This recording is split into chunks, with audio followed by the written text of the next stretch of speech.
Hello, I welcome you all to this channel. Railway SPD सामान्य अध्ययन का जो बुक क्वेश्चन सीरीज चल रहा है उसका पार्ट 6 वीडियो रहेगा। इससे पहले की वीडियो आप हमारे प्लेलिस्ट में जा कर के देख सकते हैं। तो आज हम आरआरबी भुवनेश्वर 1996 में जितना भी जीके से रिलेटेड क्वेश्चंस पूछा गया है उस पर डिटेल्ड एक्सप्लेनेशन देखते हैं। पहला क्वेश्चन है कि शीशे के सिक्के सातवाहन राजवंश ने गढ़े थे। जो शीशा का जो सिक्का चलाया गया था वो किसके द्वारा चलाया गया था? सातवाहन राजवंश के द्वारा। तो अब सातवाहन में पूछे कि सातवाहन वंश का नींव किसके द्वारा रखा गया था? तो सिमुक के द्वारा रखा गया था। देखिए मगध में मौर्य वंश का सबसे अंतिम सम्राट कौन था? बृहद्रथ था। बृहद्रथ था। बृहद्रथ की हत्या किसके द्वारा कर दी जाती है? तो इसके अमात्य रहते हैं शुंग, पुष्यमित्र शुंग के द्वारा बृहद्रथ की हत्या कर दी जाती है और शुंग वंश का नींव रखता है कौन? पुष्यमित्र शुंग। शुंग वंश का अंतिम शासक था देवभूति। शुंग वंश का अंतिम शासक था देवभूति और देवभूति की हत्या वासुदेव के द्वारा करके देवभूति की हत्या वासुदेव कर देता है। और वासुदेव कौन सा वंश का नींव रखता है? तो कन्नव वंश का। और कन्नव वंश का अंतिम शासक रहता है कौन? सुशर्मा का हत्या सिमुक कर देता है। और सिमुक किस वंश का नींव रखता है? सातवाहन वंश का। सातवाहन वंश का राजधानी कहाँ पे? प्रतिष्ठान। याद रखिएगा, कैपिटल कई बार पूछा जाता है।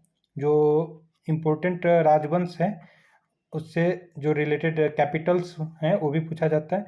तो सातवाहन राजवंश का कैपिटल था प्रतिष्ठान, जो कि गोदावरी नदी के तट पे है। कहाँ पे? महाराष्ट्र में।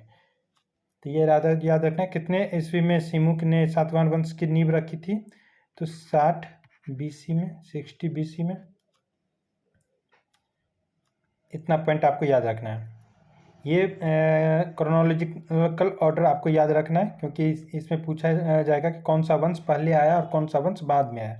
तो सबसे पहले कौन सा वंश? मौर्य वंश। मौर्य वंश का अंतिम शासक याद रखना है बृहद्रथ। बृहद्रथ की हत्या कौन कर देता है? पुष्यमित्र शुंग। शुंग कौन सा वंश का नींव रखता है? तो इसके नाम से ही याद रखिएगा, शुंग वंश। पुष्यमित्र शुंग कौन सा वंश का नींव रखता है? शुंग वंश। पुष्यमित्र शुंग का अंतिम शासक कौन रहता है? तो देवभूति की हत्या किसके द्वारा? वासुदेव के द्वारा। और वासुदेव किस वंश का नींव रखता है? कन्नव वंश का। कन्नव का अंतिम शासक सुशर्मा का हत्या सिमुक कौन सा वंश का नींव रखता है? तो सातवाहन वंश। तो इतना पॉइंट आपको याद करके चलना है। और शीशे के सिक्के इसके द्वारा चलाए गए थे सातवाहन के द्वारा। और चांदी के भी सिक्के चलाए गए। चांदी के सिक्के चलाए गए थे। तांबा का सिक्का, पोटीन, ये पूछा जाता है कि पोटीन का सिक्का किसके द्वारा? पोटीन जिस तरह से एक मटेरियल होता है तो पोटीन का भी सिक्का चलाया गया था सातवाहनों के द्वारा। कांसे का सिक्का चलाया गया था। कांसे एक एलॉय होता है। दो याद रखना है आपको, ब्रास, ब्रॉन्ज। ब्रास किसका होता है? कॉपर प्लस जिंक का। और ब्रॉन्ज की बात करें तो कॉपर प्लस टीन का। तो ये सारे सिक्के किसके द्वारा चलाए गए थे? सातवाहनों के द्वारा। सातवाहन में इम्पोर्टेंट शासक कौन कौन सा था? तो सिमुक, सतकर्णी, गौतमीपुत्र सतकर्णी, वशिष्ठिपुत्र, ये सब इम्पोर्टेंट शासक था इसका।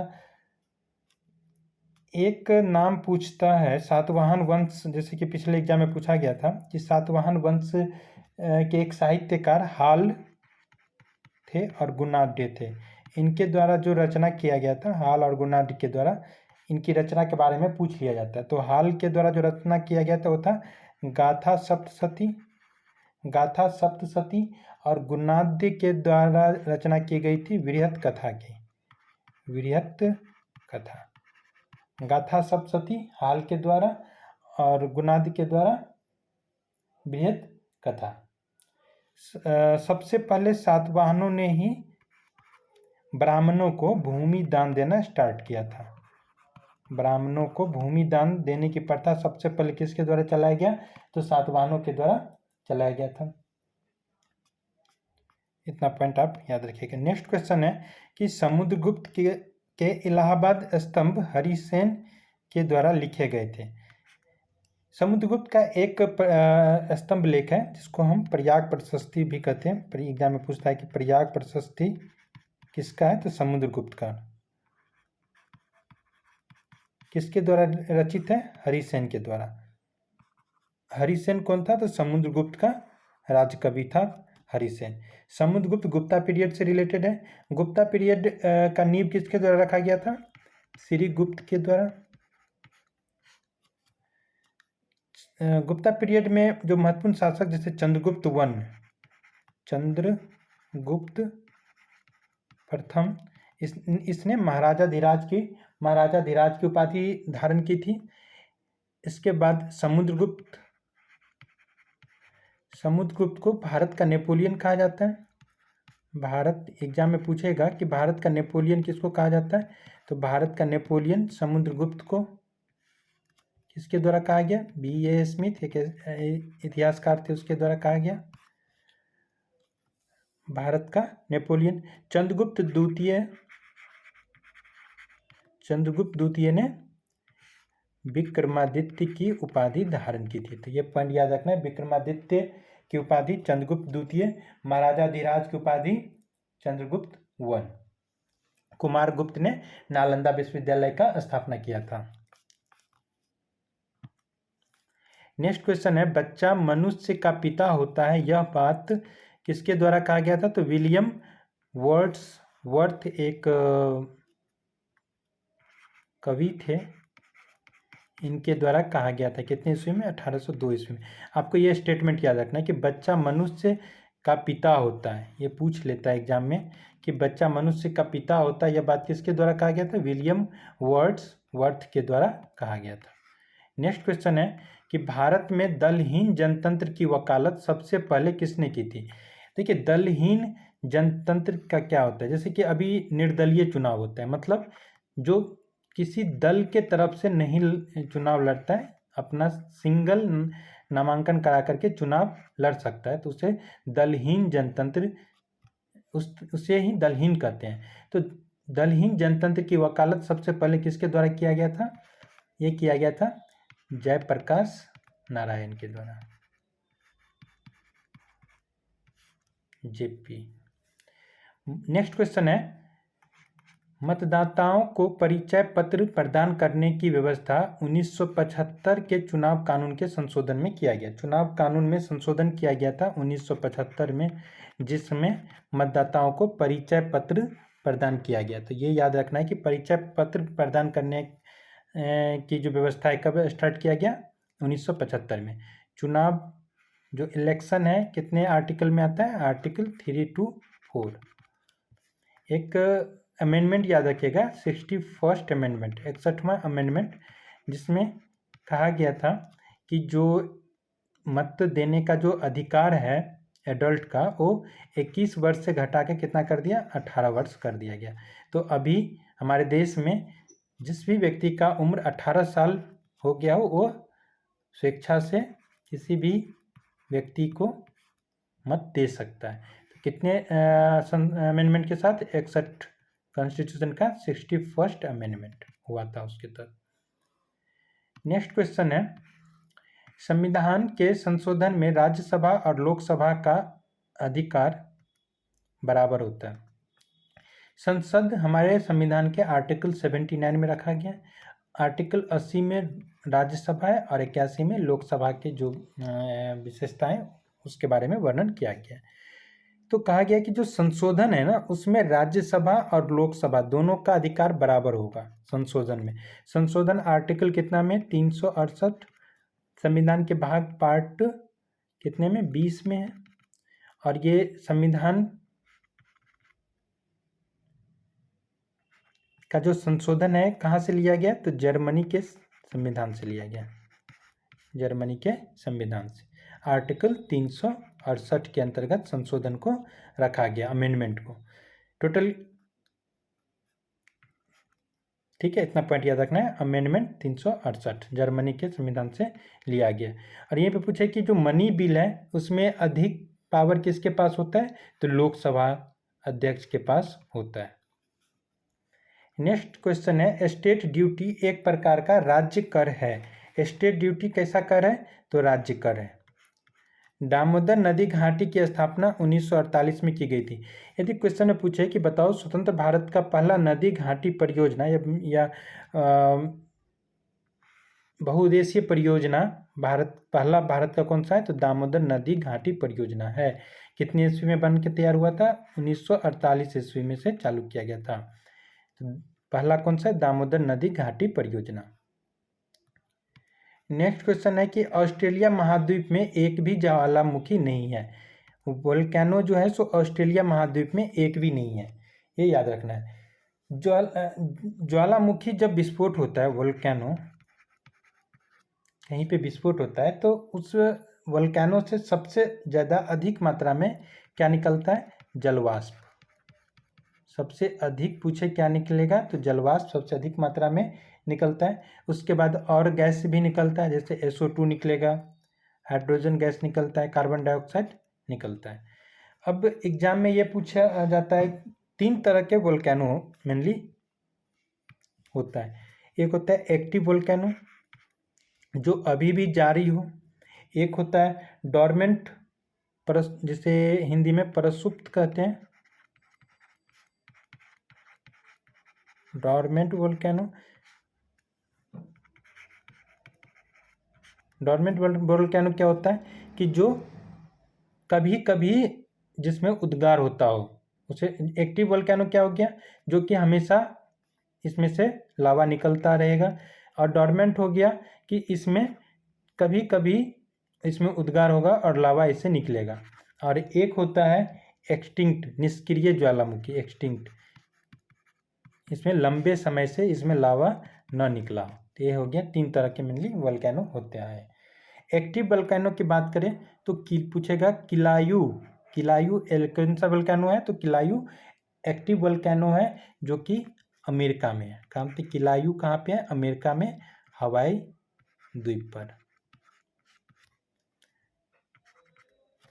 किलायू। कोटोपैक्सी कहाँ पे है?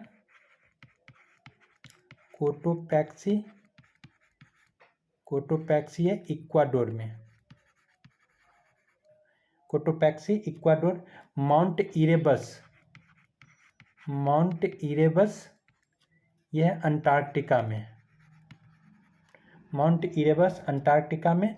और हमारे भारत में मात्र एक एक्टिव वोल्केनो है, उसका नाम है बैरन।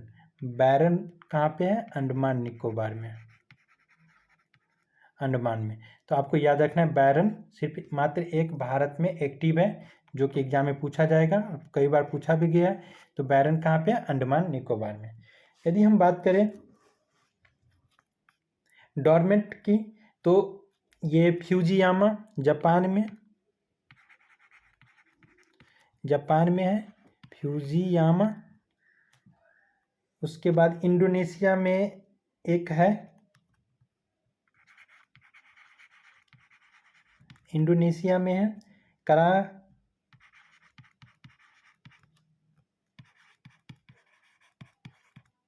ठीक है, जापान में फ्यूजियामा, इंडोनेशिया में कराकाटाओ। और एक है इटली में विसुविया, इटली में विसुवियस कहाँ पे? इटली में। और भारत में है अंडमान में एक नारकोंडम, अंडमान में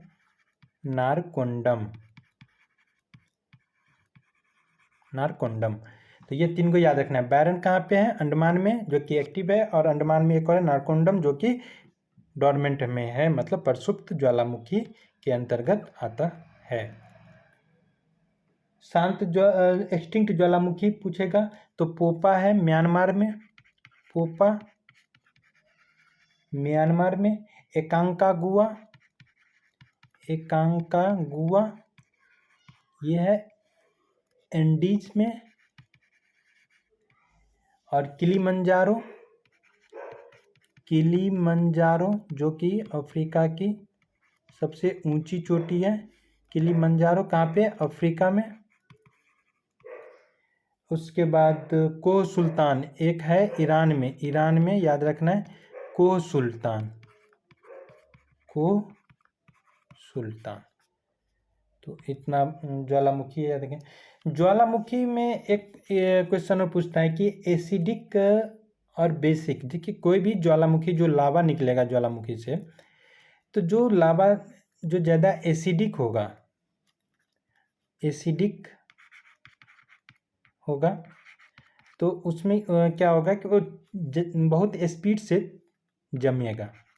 उसका जो जमने की जो क्षमता होगी, स्पीड होगा, वो क्या होगा? ज़्यादा होगा, जिसके कारण वो बहुत दूर तक नहीं फैलेगा। मान लीजिए यहाँ से ये वोल्केनो है, ज्वालामुखी है, यहाँ से लावा निकल रहा है, तो ये इसी आसपास में, इसी वोल्केनो के आसपास में ही रहेगा। लेकिन यदि जो लावा निकल रहा है यदि उसका नेचर बेसिक है तो वो क्या होगा? वो तीव्र गति से फैलेगा। मान लीजिए वोल्केनो है तो ये दूर तक जाएगा, स्पीड फैलेगा। क्यों? क्योंकि ये जमेगा धीरे धीरे। तो यदि इसकी जमने की पावर कम होगी, धीरे धीरे जमेगा, तो ये क्या होगा? दूर तक फैल जाएगा। तो ये याद रखना है, एसिड और बेसिक। बेसिक क्या होगा? धीरे धीरे जमेगा, जिसके कारण ये इसका फैलाव ज़्यादा एरिया में होगा, और एसिड तेजी से जमेगा, जिसके कारण इसका फैलाव कम एरिया में होगा। नेक्स्ट क्वेश्चन है, योजनाबद्ध अर्थव्यवस्था के विचार को क्रियान्वित करने वाला पहला व्यक्ति जोसेफ स्टालिन था। योजनाबद्ध अर्थव्यवस्था यदि हम भारत में बात करें तो प्लानिंग कमीशन सबसे पहले किसके द्वारा लाया गया था? पंडित जवाहरलाल नेहरू। ये कोई भी संवैधानिक निकाय नहीं है और न ही विधिक ये इकाई है, ठीक है, प्लानिंग कमीशन। अब प्लानिंग कमीशन को हटा क्या बना दिया गया? नीति आयोग। ये सब याद रखिएगा। तो कह रहा है योजनाबद्ध अर्थव्यवस्था के विचार को कार्यान्वित करने वाला सबसे पहला व्यक्ति जोसेफ स्टालिन था। कहाँ के थे ये? रसिया के, मतलब यूएसएसआर। सुएज नहर भूमध्य सागर और लाल सागर को जोड़ता है। सुएज नहर जो है सो भूमध्य सागर और लाल सागर को जोड़ता है। सुएज नहर कैसा है? एक आर्टिफिशियल है, मतलब मैन मेड। नेक्स्ट क्वेश्चन है, किसी तरल पदार्थ के विशिष्ट गुरुत्व को जानने वाले यंत्र हाइड्रोमीटर है। रिलेटिव डेंसिटी, स्पेसिफिक डेंसिटी, किसी भी तरल पदार्थ, लिक्विड, कोई भी लिक्विड है, उसका स्पेसिफिक ग्रेविटी निकालना हो तो हम कैसे किस यंत्र से निकालेंगे? हाइड्रोमीटर से। चंद्रमा पर सबसे पहले मानव सहित अंतरिक्ष यान अपोलो 11 उतरा था। अपोलो 11 कब उतरा था चंद्रमा पर? तो ये उतरा था 20 जुलाई 1969 को। इसमें 3 व्यक्ति सवार थे, तीनों का नाम याद रखना। नील आर्मस्ट्रॉन्ग, ये तो सबको पता है, नील आर्मस्ट्रॉन्ग। दूसरा था एल्ड्रिन बज। नील आर्मस्ट्रॉन्ग, एल्ड्रिन बज और माइकल कॉलिंस, माइकल कॉलिंस। तो ये तीनों का नाम याद रखना है। नील आर्मस्ट्रॉन्ग सबसे पहला व्यक्ति था। सबसे पहले व्यक्ति कौन थे जिसने चंद्रमा पर अपना कदम रखा? तो नील आर्मस्ट्रॉन्ग। और दूसरा व्यक्ति पूछे तो एल्ड्रिन बज। और एक और थे जो इस अपोलो यान में सवार होकर गए थे, वो थे एम कॉलिंस। 3 व्यक्ति थे, लेकिन चंद्रमा पर सिर्फ 2 व्यक्ति उतरे थे। कौन कौन? नील आर्मस्ट्रॉन्ग और एल्ड्रिन बज। नेक्स्ट क्वेश्चन है कि चीन की प्रसिद्ध दीवार की लंबाई लगभग कितना है? 8,851 किलोमीटर। चीन का जो दीवार है उसकी लंबाई कितनी है? 8,851 किलोमीटर। इसे बनने में टोटल 1500 से 2000 वर्ष लग गया था। अलग अलग शासकों के द्वारा बनाया गया, लेकिन सबसे पहले इसका नींव जो रखा गया था, इसकी कल्पना जो आई थी, वो एक शासक थे किन शी हुआंग। ये नाम याद नहीं रखना है आपको, ये नहीं पूछा जाएगा एग्जाम में। किन शी हुआंग, उसके द्वारा इसकी कल्पना की गई थी। अब नेक्स्ट देखते हैं आरआरबी मुजफ्फरपुर 1996। इसमें जो क्वेश्चंस पूछा गया है, जो भी इम्पोर्टेंट क्वेश्चंस हैं वो डिस्कस करते हैं। पहला क्वेश्चन है कि मिस्र देश का राष्ट्रीय ध्वज सबसे पुराना है। जो इजिप्ट है उसका जो नेशनल फ्लैग है ना, वो सबसे पुराना है। गैल्वेनाइजेशन करने के लिए लोहे पर जस्ता धातु की परत चढ़ाई जाती है।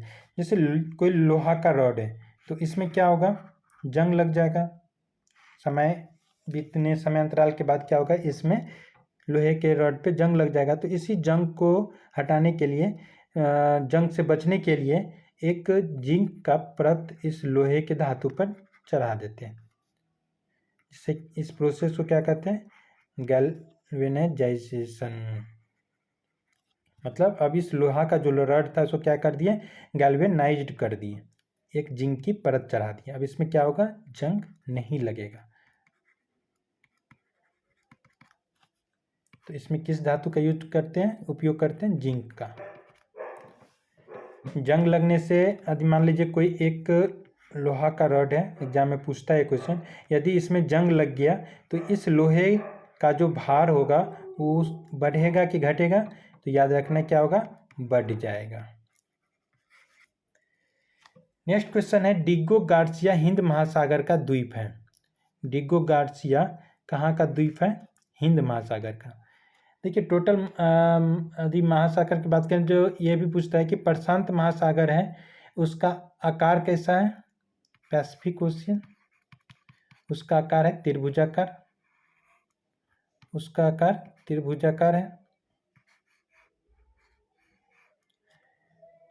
उसके बाद यदि अटलांटिक ओशियन की बात करें, अटलांटिक, उसका आकार कैसा है, तो उसका आकार एस के आकार का है। ये दोनों आकार याद रखना है आपको, आकार से भी क्वेश्चन आ सकता है। अटलांटिक महासागर में बात करें तो इसमें बरमुडा द्वीप बहुत न्यूज में रहता है। तो बरमुडा आइलैंड कहाँ पे पड़ता है, अटलांटिक ओशियन में। उसके बाद ग्रीनलैंड, बरमुडा, ग्रीनलैंड, ब्रिटिश द्वीप, केप वर्डे, हडसन की खाड़ी इसी में है, और बाल्टिक सागर, ये सब कहाँ पे पड़ता है, अटलांटिक सी में। आप मैप में देखेंगे तो ये सब क्लियर होगा। नेक्स्ट क्वेश्चन है सार्क सम्मेलन क्षेत्रीय सहयोग के उद्देश्य से आरंभ किया गया था। सार्क की बात करें, सार्क का फुल फॉर्म एग्जाम में पूछ सकता है, South Asian Association for Regional Cooperation. South Asian Association for Regional Cooperation. SAARC में टोटल कितने देश हैं, सार्क में टोटल 8 देश हैं। आठों का नाम अफगानिस्तान, बांग्लादेश, भूटान, जितना भी इंडियन सब कॉन्टिनेंट भारत के आसपास का जो देश है उसको याद कर लीजिए। सबसे पहले अफगानिस्तान, भूटान, बांग्लादेश, इंडिया, मालदीव, नेपाल, श्रीलंका, 3 4 5 6 7 1 बच गया, पाकिस्तान। तो सार्क में टोटल कितने देश हैं, 8 कंट्री हैं। कौन कौन, अफगानिस्तान, पाकिस्तान, इंडिया, बांग्लादेश, भूटान, नेपाल, श्रीलंका और मालदीव। याद रखना है, इसमें म्यांमार नहीं है, मालदीव है जो लक्षद्वीप के जो नीचे में है, मालदीव और मिनिकॉय को कितने डिग्री, ये भी पूछा गया था क्वेश्चन में, मालदीव और मिनिकॉय को कितने डिग्री चैनल से अलग किया जाता है। तो इसका मेंबर कंट्री कौन है, मालदीव है। टोटल 8 देश इसके भाग हैं। ये इसका फाउंडेशन कब हुआ था, 1985, सार्क 1985 में। और इसका हेडक्वार्टर कहाँ पे है, काठमांडू, हेडक्वार्टर काठमांडू में। इतना पॉइंट याद रखिए। जो इंटरनेशनल ऑर्गेनाइजेशन है, आप इसके बारे में कब इसका फाउंडेशन हुआ था और इसका हेडक्वार्टर कहाँ कहाँ है, ये याद रखना है। तो यदि पूछे ADB मतलब एशियन डेवलपमेंट बैंक, इसका फाउंडेशन हुआ है 1966 ईस्वी में और इसका हेडक्वार्टर है मनीला। मनीला कहाँ पे है, फिलीपींस में। तो ADB का 1966, मनीला, फिलीपींस। आसियान की बात करें, आसियान में टोटल कितने देश हैं, 10 कंट्री हैं। अभी एक एग्ज़ाम हुआ था बिहार में SI का, उसमें पूछ लिया था, 4 ऑप्शन में 4 देश दिया था और पूछा था कि बताओ इसमें से कौन सा देश आसियान का मेंबर नहीं है। तो जैसे कि सार्क हो गया, आसियान हो गया, G20, उसके बाद ब्रिक्स, इसमें इस सब का जो कंट्री मेंबर्स हैं उसका भी देश का नाम आप याद रख लीजिए, क्योंकि एग्जाम में पूछा जा सकता है। तो आसियान में टोटल कितने देश हैं, 10। आसियान का फाउंडेशन कब हुआ था, बैंकॉक डिक्लेरेशन आया था 1967 ईस्वी में, उसके तहत आसियान का गठन हुआ था। और इसका हेडक्वार्टर कहाँ पे है, इंडोनेशिया, जकार्ता में। आसियान इंडोनेशिया जकार्ता में। इसका जो 10 देश है, इसका कंट्री मेंबर्स, आसियान के मेंबर्स कितने हैं, 10। कौन कौन, Brunei, Cambodia, Indonesia, Laos, Malaysia. Brunei, Cambodia, Indonesia, Laos, Malaysia, Myanmar, Philippines, Singapore, Thailand और वियतनाम। ठीक है, इसमें याद रखना है कि आसियान में मालदीव मेंबर नहीं है। कौन, मालदीव। लेकिन सार्क में मालदीव है, लेकिन आसियान में मालदीव नहीं है, तो ये याद रखना। नाटो का पूछे, नाटो का फाउंडेशन कब हुआ था, 1949 में। नॉर्थ अटलांटिक ट्रीटी ऑर्गेनाइजेशन 1949 में। और इसका हेडक्वार्टर कहाँ है, बेल्जियम के ब्रुसेल्स में, बेल्जियम के ब्रुसेल्स में। किसका, नाटो का। फिनलैंड, नाटो का जो नया मेंबर्स है कौन है, फिनलैंड। रेड क्रॉस के बारे में पूछे तो रेड क्रॉस का फाउंडेशन 1863 में हुआ था। 1863 में रेड क्रॉस का हुआ था, लेकिन इंटरनेशनल संस्थान ये 1919 में घोषित किया गया इसे। ये पूछता है कि रेड क्रॉस की स्थापना किसके द्वारा किया गया था, तो हेनरी, एक व्यक्ति का नाम याद रखें, हेनरी डुनेंट। हेनरी डुनेंट ने अपने बुक में इस रेड क्रॉस के बारे में पूरा एक्सप्लेनेशन दे करके बताया गया था कि एक बार उसने एक युद्ध लड़ा था। तो इस युद्ध में जब वो गए थे तो उसने जो उसके आंखों के सामने में जो घटा था उसे ही उस बुक में वर्णन किया था। बाद में इसे ही हेनरी डुनेंट की याद में इस संगठन रेड क्रॉस की स्थापना की गई थी 1863 ईस्वी में। United Nation Environment Programme UNEP, इसका फाउंडेशन हुआ है कब, 1972 ईस्वी में। और हेडक्वार्टर इसका Nairobi, Kenya, Nairobi, Kenya. United National Environment Programme headquarter Nairobi, Kenya. UNHCR, ये क्या हो गया, United Nation High Commissioner for refugee. जो रिफ्यूजी होता है, जितना भी शरणार्थी, उसके लिए एक संस्थान बनाई गई है, United Nations high commissioner for refugee. इसका फाउंडेशन हुआ है 1950 में। हेडक्वार्टर जेनेवा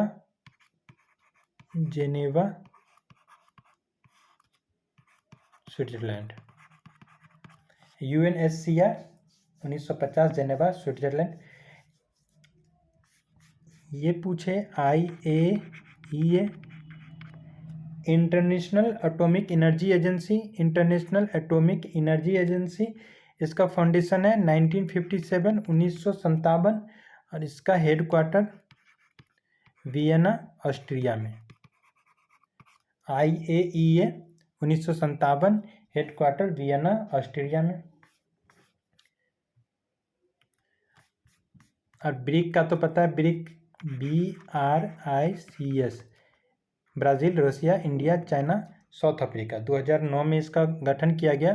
तो 2009 में मात्र 4 मेंबर थे इसके। कौन कौन? Brazil, Russia, India, China. 2010 में साउथ अफ्रीका को ऐड किया गया। तो टोटल कितने मेंबर्स हो गए? 5। और ब्रिक का अपना एक बैंक है जिसका नाम है ब्रिक्स बैंक। इसका हेडक्वार्टर कहाँ पे है? शंघाई, चाइना में। Shanghai, China. नेक्स्ट क्वेश्चन है, UNHCR संस्थान शरणार्थियों से संबंधित है। देखिए अभी ये इसी के बारे में डिस्कस कर रहे थे। UNHCR United Nations high commissioner for refugee. United Nations high commissioner for refugee, मतलब शरणार्थियों के लिए एक संस्थान बनाई गई है जिसका नाम है UNHCR। कब गठन हुआ है इसका? 1950 ईस्वी में, 1950 में। हेडक्वार्टर कहाँ पे है? Geneva, Switzerland. कावेरी जल विवाद, कावेरी जो जल विवाद है किसके बीच में? तमिलनाडु और कर्नाटक के बीच में। तमिलनाडु एंड कर्नाटक के बीच में है। नेक्स्ट क्वेश्चन है, अंतर्राष्ट्रीय कोर्ट ऑफ जस्टिस। अंतर्राष्ट्रीय कोर्ट ऑफ जस्टिस का प्रथम भारतीय न्यायाधीश कौन है? नागेंद्र सिंह। अंतर्राष्ट्रीय कोर्ट ऑफ जस्टिस का प्रथम भारतीय न्यायाधीश Nagendra Singh. International Court of Justice कहाँ पे? The Hague, Netherland. और जो इंटरनेशनल कोर्ट ऑफ जस्टिस है तो यूनाइटेड नेशंस का एक पार्ट है। यूनाइटेड नेशंस के टोटल कितने? 6 भाग, जिसमें से एक है अंतर्राष्ट्रीय कोर्ट जिसका हेडक्वार्टर है नीदरलैंड्स के द हेग में। कुतुब मीनार को, नेक्स्ट क्वेश्चन, कुतुब मीनार को इल्तुतमिश ने पूरा करवाया था। देखिए चिश्ती संप्रदाय के एक संत थे, बख्तियार काकी।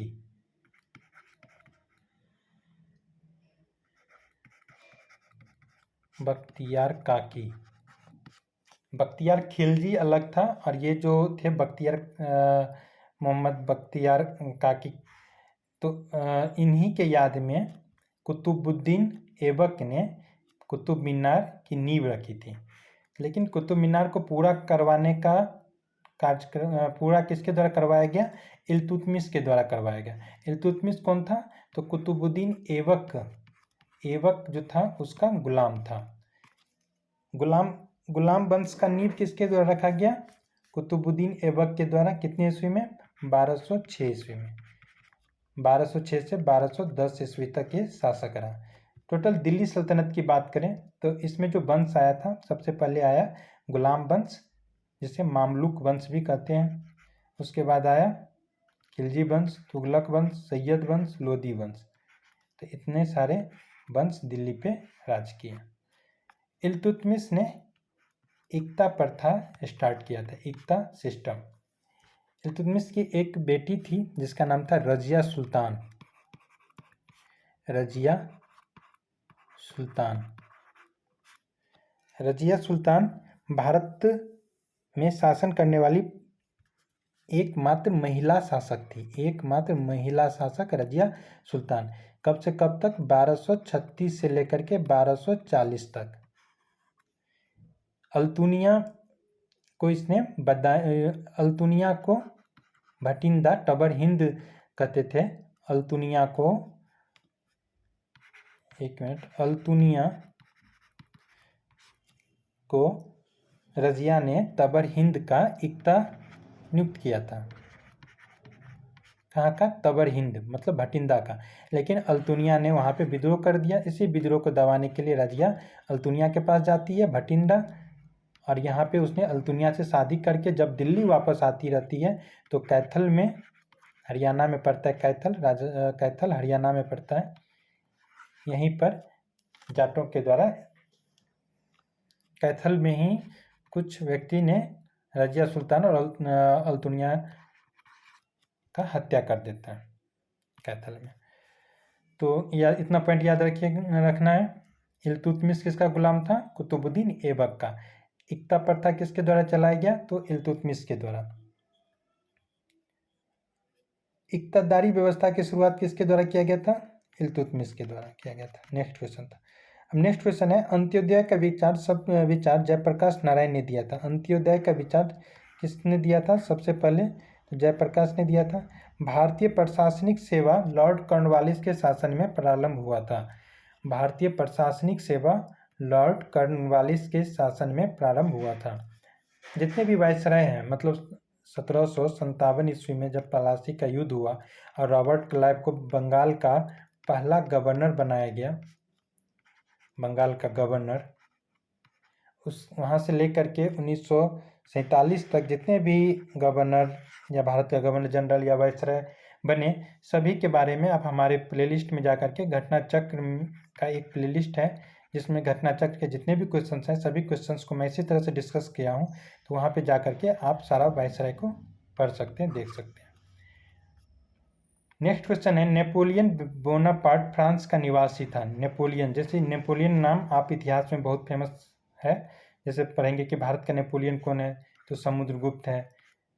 सुभाष चंद्र बोस ने नेपोलियन जो दांडी मार्च था उसका कल्पना नेपोलियन के किस यात्रा से किया, तो देखेंगे नेपोलियन बहुत ही फेमस है इतिहास का एक पार्ट में। तो नेपोलियन कहाँ का निवासी था? फ्रांस से रिलेटेड है, फ्रांस।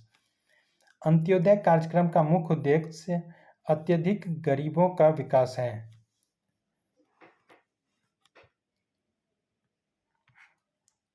अंत्योदय कार्यक्रम किसके द्वारा लाया गया था? मतलब अंत्योदय कार्यक्रम के बारे में सबसे पहले किसने विचार किया लाया था? तो जयप्रकाश नारायण के द्वारा। और इनका कहना था कि जो बहुत ज़्यादा गरीब व्यक्ति है उसके विकास में बहुत ही सफल योगदान निभाएगा। कौन सा कार्यक्रम? अंत्योदय कार्यक्रम। नेक्स्ट क्वेश्चन है, हेमावती कावेरी की सहायक नदी है। कावेरी की सहायक नदी हेमवती है। हॉगेनकॉल झरना कावेरी नदी पर स्थित है। हॉगेनकॉल झरना कहाँ पे? कावेरी नदी पे है। पश्चिम घाट सह्याद्री के नाम से जानी जाती है। पश्चिमी घाट, ये हो गया पूर्वी घाट और ये हो गया पश्चिमी घाट। तो पश्चिमी घाट को क्या कहते हैं? सह्याद्री। यदि हम बात करें तो गुजरात से लेकर के, यहाँ पे मान लीजिए गुजरात है, तो गुजरात से गोवा तक, उसके बाद गोवा से यहाँ पे मान लीजिए कर्नाटक का मंगलोर है, न्यू मंगलोर तक, और उसके बाद न्यू मंगलोर से कन्याकुमारी तक। तो इस तट को क्या कहते हैं? मालाबार तट। और ईस्ट साइड, पूर्वी साइड जो है कन्याकुमारी से लेकर के कृष्ण डेल्टा तक, या इस तट को क्या कहते हैं? तो कोरोमंडल तट। और गोवा से न्यू मंगलोर तक के तट को क्या कहते हैं? केनरा तट।